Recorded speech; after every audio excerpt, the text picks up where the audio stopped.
श्री शिवाय नमस्तुभ्यं। श्री प्रसूति शिव महापुराण की कथा जो देपालपुर में चल रही है, आज प्रथम दिन की कथा पूर्ण हो चुकी है, जिसमें गुरुजी ने बहुत ही महत्वपूर्ण बात बताई है। गुरुजी ने कहा, अगर आप अपना घर छोड़कर शिव कथा में बैठे हैं तो महादेव भी कैलाश छोड़कर आपके घर पहुँचेंगे, पर भक्ति आपका प्रबल होना चाहिए। शिव महापुराण कभी नहीं कहती कि आप परिवार, रिश्ते, कुटुंब छोड़ दें। शिव महापुराण कहती है आप परिवार में रहें, घर में रहें, रिश्ते में रहें, पर उसके साथ भगवान का भजन करते रहें। शिव महापुराण की कथा कहती है 3 दौलत सबसे बड़ी होती है। पहला, आपके घर धन बढ़े, उससे मतलब नहीं है, आपका दिल बड़ा होना चाहिए। कोई आया 1 लोटा पानी पिला दिया, कोई आया कुछ नहीं खाने को है, थोड़ा गुड़ दे दी, अर्थात उसे लगे इसका दिल कितना बड़ा है।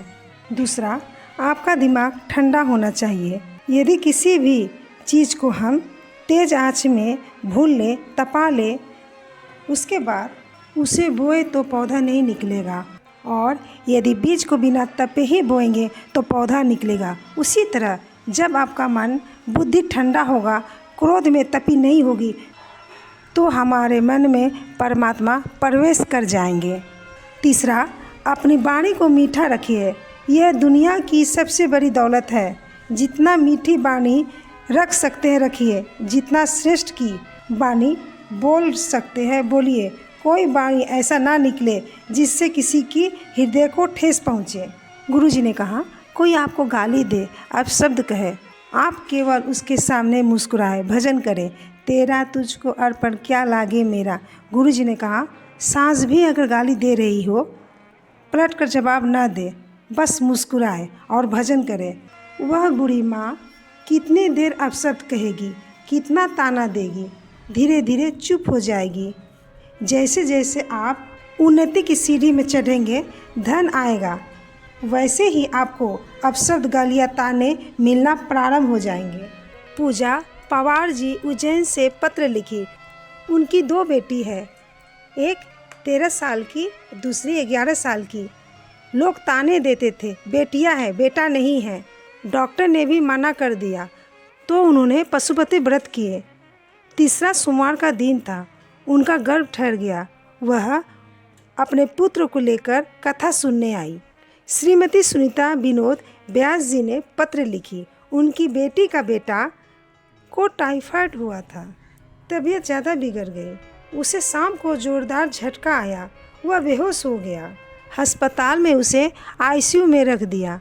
डॉक्टर ने कहा बच्चा 99% तक खत्म हो चुका है।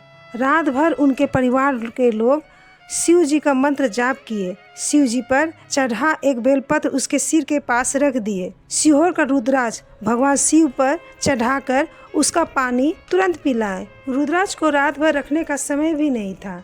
दूसरे दिन डॉक्टर ने जांच की और कहा ये बच्चा स्वस्थ होना प्रारंभ हो गया, अब इसको तकलीफ नहीं है। उन्होंने संकल्प लिया था जहाँ कथा होगी वहाँ जाकर कथा सुनेंगे। वह पंडाल में बैठकर आज कथा सुनी। डॉली जी देपालपुर से पत्र लिखी। उनके पिता इतनी मदिरा पी ली कि जिससे उनकी लीवर किडनी खराब हो गई। डॉक्टर ने जवाब दे दिया। उसने शिव जी पर जल चढ़ाना प्रारंभ किया, प्रार्थना की, बाबा उनकी सुने और उनके पिता को ठीक कर दिए। वह स्वस्थ है। सरिता गोयल जी बदनावर से पत्र लिखी। उनका विवाह 13 दिसंबर 2015 को हुआ था। उनके यहाँ कोई संतान नहीं हुई। वह सीहोर गई, प्रार्थना की, बहुत भीड़ थी, कंकड़ नहीं उठा सकी तो मुरम पड़ी थी, उसको उठा के ले आई, पूजन करी।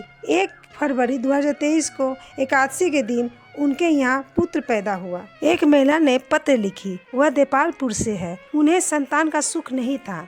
शिव जी से प्रार्थना की और बाबा की कृपा से आज उनकी गोदी में 2 संतान प्राप्त हुई है। गुरु जी ने दोनों बच्चे को अपनी गोदी में लिए और कहे यह शिव कृपा है, और उन्हें एक बेलपत्र भी दिए। उम्मीद है आज की वीडियो आपको पसंद आई होगी। श्री शिवाय नमस्तुभ्यं। हर हर महादेव।